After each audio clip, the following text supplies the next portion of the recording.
Good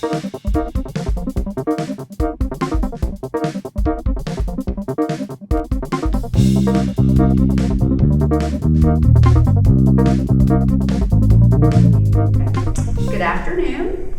My name is Susan Croteau, and I am a third-year doctoral student at Texas State University in San Marcos, Texas. And I'm Catherine Lewis. I'm also a third-year doctoral student in the School Improvement Program at Texas State University. And we're here to talk about the case that we wrote entitled Just Like the Other Boys. What compelled you all to write the case?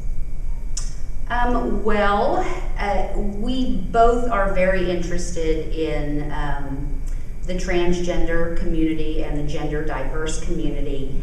When we came into our doctoral program, of course, we didn't know each other at that point, and neither one of us had any real idea that this was going to be an area that we were going to become interested in. I think we were both interested in areas of research around gender, but more in terms of your typical feminine versus masculine, as opposed to different gender identities.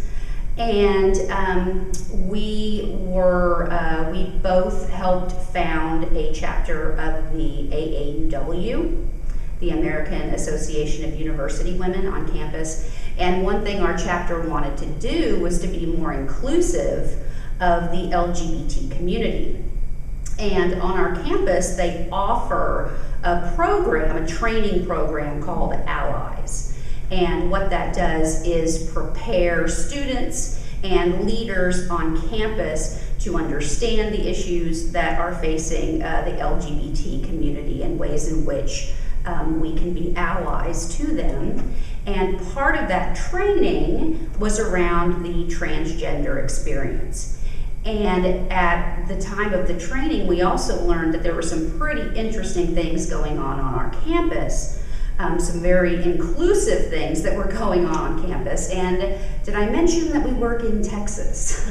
And this is a public university, and we have some people in the higher echelons of Texas government that are decidedly anti-LGBT. So we both became really interested in, well, how does this happen?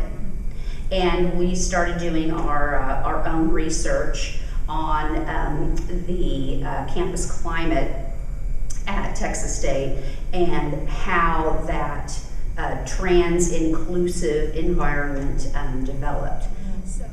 And I can kind of add to that piece in that we were doing the climate work at the university, and through the work that we were doing, we met trans activists in the community.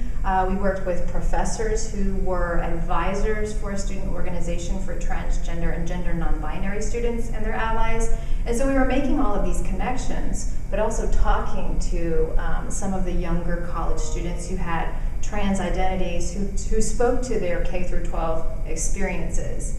And we determined, wow, there's a lot that can be done here. There's a lot of progress to be made.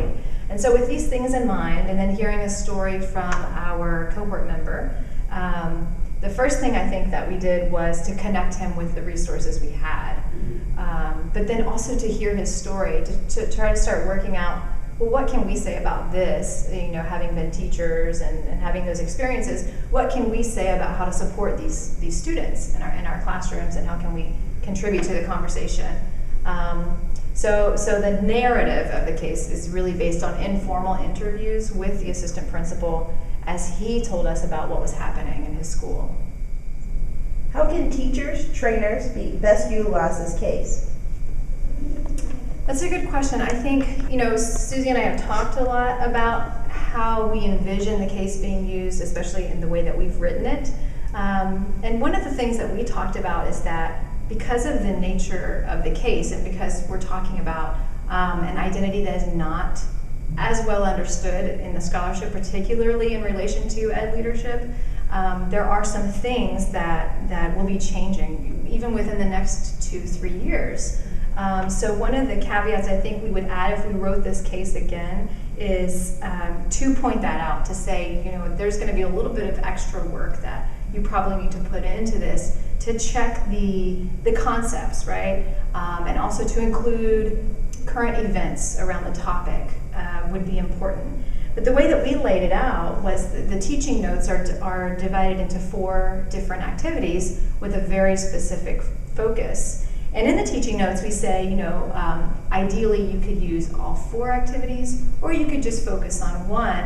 And I think as we reflect on that piece a little bit more, we talked about how really all 4 activities have a lot of depth to them, and they cover different areas. So I think if we were to change that language, we would say it's really important, I think, to talk about all 4 of these activities, to talk about the policy piece, the legislation, but also the roles and perspectives. There are so many in these situations and in these contexts. And then, of course, the final activity we have is a comparison of cases, which is really important in this scenario because it's so context-based. So, is this an elementary school setting? Is this a rural community? Is this a secondary setting? And so on. So that's, I think, and I don't want to speak for both of us, but I think that we envision hitting all of those areas within one conversation. Definitely. And I think the way we sort of envisioned it was in a classroom setting, the professor or whoever the instructor was, the facilitator was, would break the class into 4 groups, and each one of the groups would discuss one of the activities, but then you would come back together as an entire group so that everyone had the opportunity to hear about all of the information, because it is very multifaceted. And if all you've done is the piece where you're looking at legislation, well, that's important, but that's not all there is to learn. And so we really want to have a more holistic view of the issues involved. And and I can also add, and just thinking about how we try to frame the teaching activities is really thinking about, as educators and educational leaders, it's our charge to not only focus on the individual student, right, but the systems and the policies and the structures that are in place that our students as individuals have to navigate. And so we talked about some of the statistics that these students are facing and some of the barriers and those kinds of things. And in including activities around theoretical perspectives, for example, we have an activity that's dedicated to, now let's look at using a queer theory perspective, where you're looking at through a more critical post-structural lens at some of these issues to try to get at the environment surrounding these students in schools, right? So what are the structures that are making it hard for our students to navigate these environments? Those kind of